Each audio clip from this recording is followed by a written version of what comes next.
शिक्षक बांधव भगिनी तसेच उपस्थित सर्व विद्यार्थी मित्रांनो, आज 1 ऑगस्ट, आज या दोन महान पुरुषांपैकी एक लोकशाहीर अण्णाभाऊ साठे आणि दुसरे जे आहे ज्यांना भारतीय असंतोषाचे जनक असं ब्रिटिशांनी म्हटलेलं होतं असे लोकमान्य टिळक यांची आज पुण्यतिथी आहे आणि अण्णाभाऊ साठे यांची आज जयंती आहे। या ठिकाणी अनुगामी लोकराज्य महाअभियान अंतर्गत संपूर्ण महाराष्ट्रभर 18 जुलै ते 1 ऑगस्ट या 15 दिवसाच्या कालावधीमध्ये समरसता पंधरवाडा म्हणून सण साजरा केला जातोय।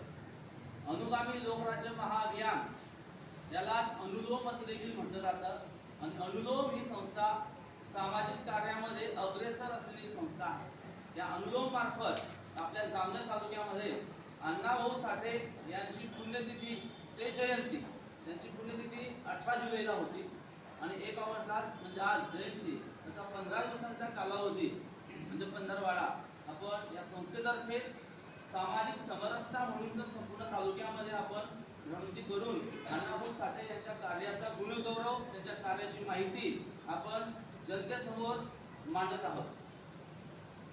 या ठिकाणी मी आपल्या सर्वांना सांगू इच्छितो, आपण महान पुरुषांच्या जयंत्या पुण्यतिथ्या साजऱ्या करत असतो, पण साजरी झाली की आपण त्यांना विसरून जातो।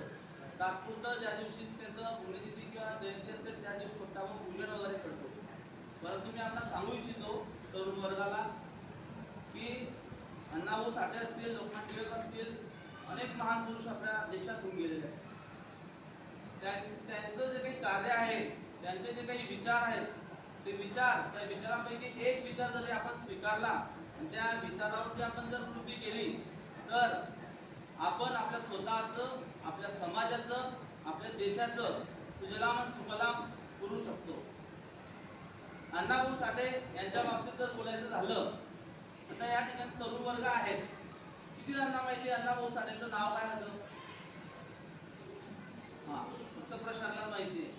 विचार करा, अण्णाभाऊ साठे यांना जगाने स्वीकारलेलं आहे। हिंदुस्थान व्यतिरिक्त इतर देश, आणि आपली एक शोकांतिका आहे की आपल्याला आपल्या महाराष्ट्रातीलच सांगली जिल्ह्यामध्ये वाटेगाव तालुक्यातील त्यांचा त्या ठिकाणी जन्म झाला होता 1 ऑगस्ट 1920 ला।